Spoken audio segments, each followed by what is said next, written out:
이 질량 보존 법칙은요, 1772년 라부아지에가 발표를 했어요. 자, 라부아지에는 여러 가지 화학 실험들을 하게 됩니다. 말 그대로 화학 반응과 관련된 실험들을 했다는 거지. 물도 분해를 시켜봤을 거고요. 어떤 물질을 태워보기도 했을 거예요. 그리고 어떤 두 수용액을 반응시키면서 앙금도 만들어봤겠죠. 자, 전부 다 화학 반응이 일어났는데 공통적으로 질량이 보존되더라라는 거지. 그래서 자기가 알아냈다고 해서 라부아제의 질량 보존 법칙이 된 거죠. 자, 우리 화학 반응이 일어날 때는요, 반응 전에 물질이 있을 거고요, 반응 후에 물질이 있을 거야. 우리가 반응 전 물질을 반응 물질입니다, 반응물입니다 라고 얘기를 했고요.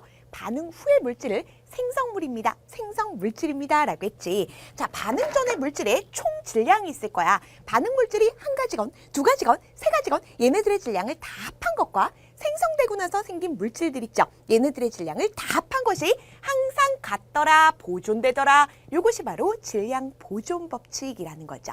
자, 대표적인 거를 하나 예를 보도록 할 건데요. 요 아래쪽에 적어놨어요. 자, 지금 보니까 물이 전기 분해를 하게 되면 수소와 산소라는 승질이 전혀 다른 확 바뀌는 화학 변화, 화학 반응이 일어나게 됐죠. 자, 반응 전 물질은 뭐예요? 물이 18g이 있었습니다. 그리고 생성된 물질은 수소와 산소인데요. 당연히 반응 전 물질의 총 질량과 생성된 물질의 총 질량이 같으니까 수소가 2g이 만들어졌다라고 한다면 산소는 당연히 16g이 돼야지만 둘이 더해서 18g이 되겠죠. 이게 바로 질량 보존 법칙이라는 거야. 딱 들어보니까 어때요? 너무 쉽죠? 내가 있잖아, 라부아제보다 조금만 일찍 태어났으면 안현정의 질량 보존 법칙이 됐을지도 모르는 겁니다, 여러분.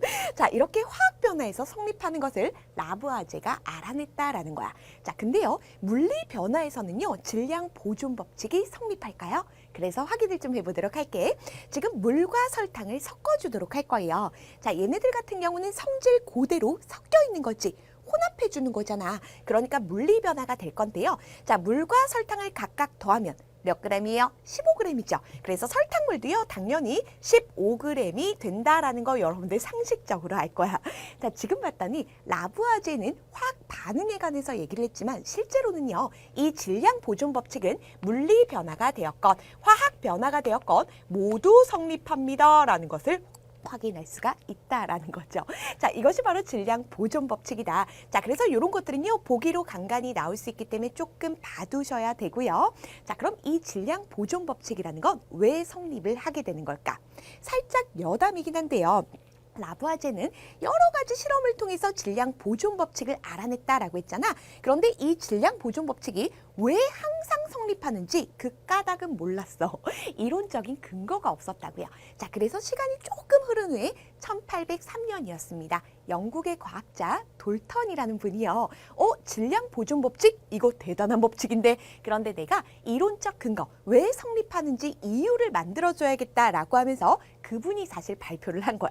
그런데 우리는 라부아제만 공부를 하는 거죠. 자, 그래서 그 성립하는 까닭이 무엇일까? 이미 여러분들이 알고 계세요. 우리 앞에서 공부할 때요, 물리 변화가 일어나건 화학 변화가 일어나건 공통적으로 변하지 않는 것이 있었어.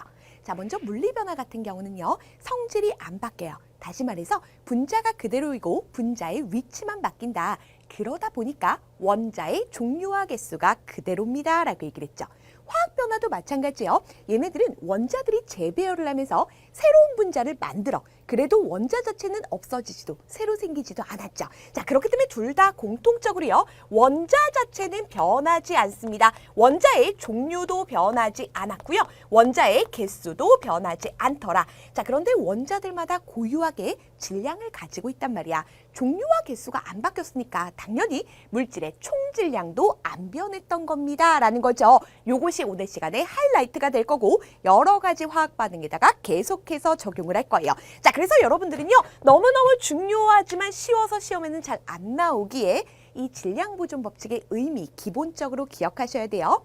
화학 반응이 일어날 때 물론 물리 변화도 성립을 합니다.